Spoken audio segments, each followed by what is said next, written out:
All right, the cat just jumped on me, so I'm just going to start talking to you. Hi, my name is Kimberly Inez Mays, and I talk about a lot of stuff, but I'm just going to get into it. Are you still worried about using AI for writing copy, or is your biggest worry still that AI doesn't sound like you?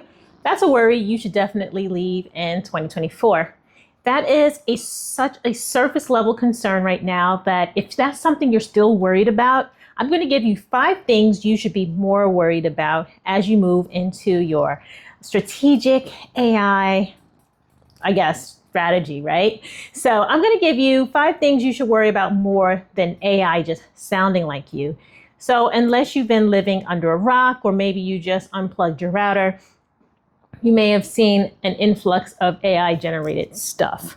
And if you're worried about making your stuff sound more like you, the other people aren't. They've moved on beyond that worry. They don't care anymore. And maybe you shouldn't either. But I'm going to give you 5 things you should care about. All right? Without further ado, here we go. Let's go.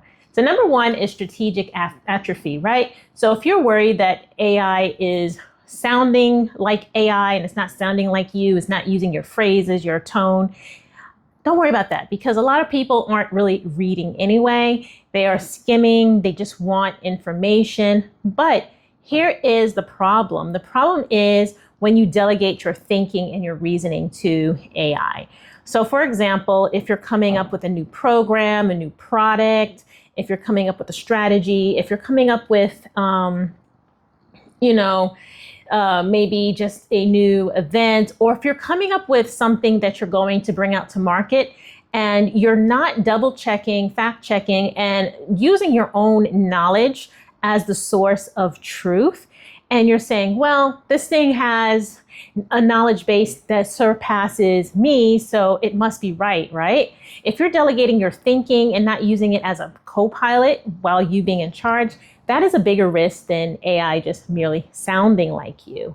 That is you just handing over the keys and saying, drive, I don't want to drive, take me wherever you want to go, I'm going to follow. And that's pretty dangerous. And I always say that AI is not smarter than you, it just has access to more information than you do. So it's not a voice problem, it's a you problem. So every time you hand AI a half-formed thought and accept what comes back without pushing back, what happens is that you're delegating your thinking and it may not be the best thing for your situation. So don't do that. Don't give it strategic atrophy. Definitely have your plan ready and then push back against it, right? If it gives you something and you don't like it, you're allowed to tell it, hey, I don't like it. You're allowed to refine it. Don't just accept what it puts out at face value. Number 2, this is the second thing that I see people making mistakes about, is worrying about prompting and worrying about, okay, if I prompt correctly, it's going to sound like me, right?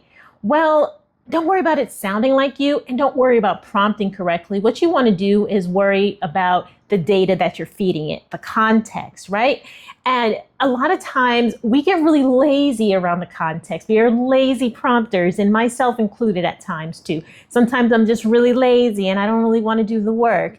But if you want quality outputs, you're going to have quality inputs. So what's a quality input? It's not merely just a prompt, it's context. It's files, it's examples, it's data, it's everything all in one case. So it's like, it could be case notes. It can be things that have worked before. It could be your website. It can be your successful projects that have worked in the past, what worked, what didn't work. You can ask questions. You can check for understanding. You can ask it. One thing I do meta prompting, is I ask it to ask me if it has all the information it needs to make, not a decision, but to give me the output that I ask for from it, right? Because oftentimes we think that we're providing enough context, but maybe there are biases that we're overlooking. Maybe there are things that we haven't considered that we might want to consider. It's like, oh, that's a really good point. Again, that goes back to the strategic thought partner thinkership. I was going to make up a word, thinkership, but strategic thought partnership that I was talking about in point 1 is making sure that you're providing enough context. That is a bigger worry than just making it sound like you, because if you're not giving enough context, how is it going to give you a quality output? You may get something that sounds good, but it doesn't have all the information to give you that output, whether you're doing a program design, a product design, a launch, or even a book outline, or anything that you may be working on at this present moment. Number 3 is confident wrongness, also known as a hallucination. So I like the word confident wrongness because hallucination just sounds like, okay, well, I don't know if it just sounds batty, right? It'll just look weird. We'll just like spit out like ones and zeros and some indecipherable code. No, it's sneakier than that. It's confident wrongness. And it'll sound like, oh, the sky is definitely green. Well, it won't sound like something ridiculous like that, but it'll sound like that tone, right? It'll give you that feeling of, this is correct because now I see stats, I see statistics, I see it well formed. I see the argument just completely laid out there, and I know it's correct. It thought for a moment. I could see it thinking, and it just put it out just like I wanted it to. I skimmed through it. It looks good. I don't see anything that just jumps out at me wrong. So it does confidently give you the wrong answer because it's designed to make you happy. And like, for lack of a better word, it's designed to be sycophantic, which is to satisfy the user. So if it doesn't know, it's not going to say, well, I have that knowledge gap. I really don't know. I'm just going to try to piece together a little something here and put that together. But that little piece together could be wrong. So knowing that that is a possibility, you have to vet the output carefully to make sure that it is giving you the right thing, right? And you have to understand that that's how it works, because it can sound authoritative, whether it's right or wrong. It can hallucinate a study, cite a fake source, or invent a statistic. And it can be very embarrassing if you put this out there in the wild, if you don't fact check, especially statistics, especially anything that you're going to use to then further make a decision. You have to fact check. So most outputs that you get, you can actually prompt it for an annotated bibliography, or you can prompt it for some sort of like rubric or guide that you can then click back and then look at the specific source to see where they got that statistic from and make sure that that source is legit.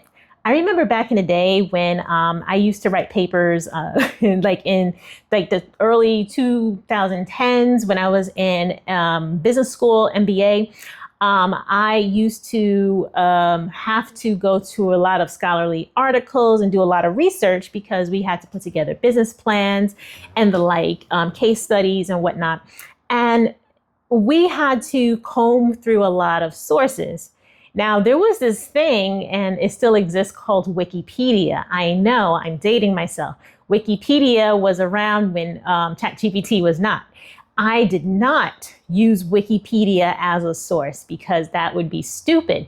But what I did is a Wikipedia article at the bottom lists its sources, and those sources are valid. You can check those sources and look at those sources to see if those sources are valid. So it's like somebody already kind of did the work for you. You just have to take it a step further and make sure it's valid. Same thing with an AI output, especially if it's going to be used for something mission critical. Number 4 is really, really, really, really important, and I'm going to probably do more content on it. It's called bias. So hallucination and bias are really important things to know. So AI models are trained on data. And data is not neutral. Data can reflect the not the organization, but the dominant population and society from which it was trained, right? And so knowing that there are biases within the data that is not nefarious on its own, but taken at face value could expose a lot of people or cause harm if used incorrectly.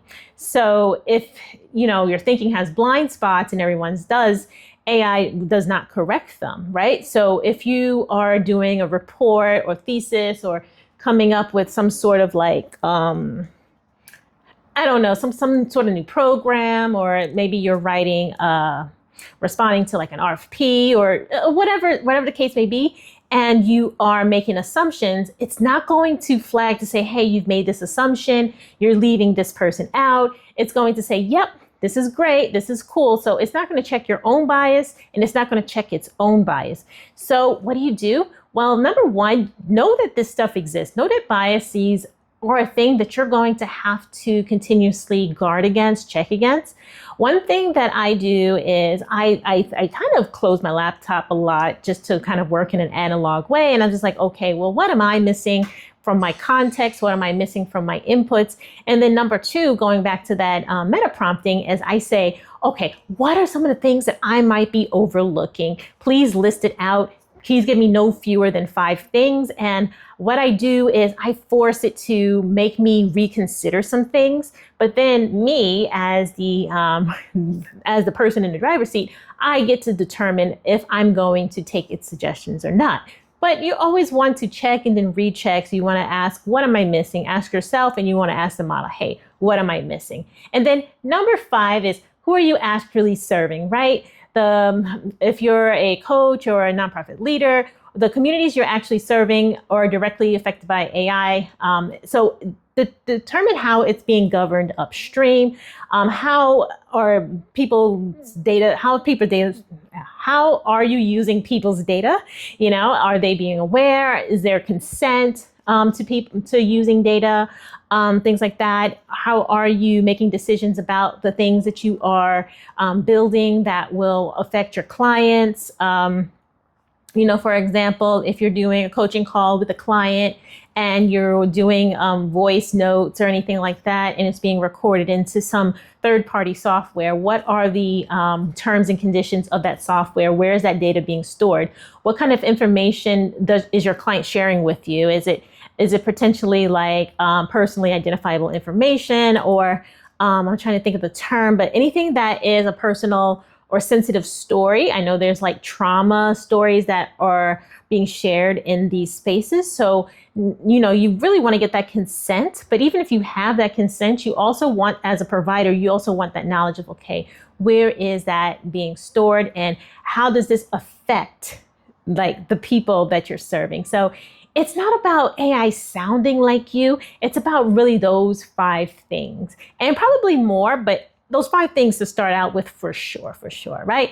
So if you need a little recap, because for every video, I think I'm gonna put a little file or something. So I give that to you really fast so that you can kind of have that. So I'm just gonna check my notes really fast, but these are the 5 things: strategic atrophy, your data, your context, hallucination, confident wrongness, biases, and number 5, the people that you are serving, okay? So I'm gonna close, but I do have something for you. So if any of this resonated with you, if any of this is like, wow, I've never heard of this before, don't worry, I got you. If you're like me, if you need a visual to look at, I got you. I'm gonna give you something called the Confident AI Checklist. It's just to check against these 5 to make sure you're good, you're golden. Nothing more complicated than that, because who needs more complication in their life, all right? So that's going to be wherever this video is, and yeah, that's all I gotta say about that. All right, so it's been a pleasure. If you like this content, please share and care. Please like and share, because sharing is caring. Oh my goodness, I am messing up all the things I gotta say today. But please like and share, because sharing is caring, and I'll talk to you later next time. All right, peace out. Bye.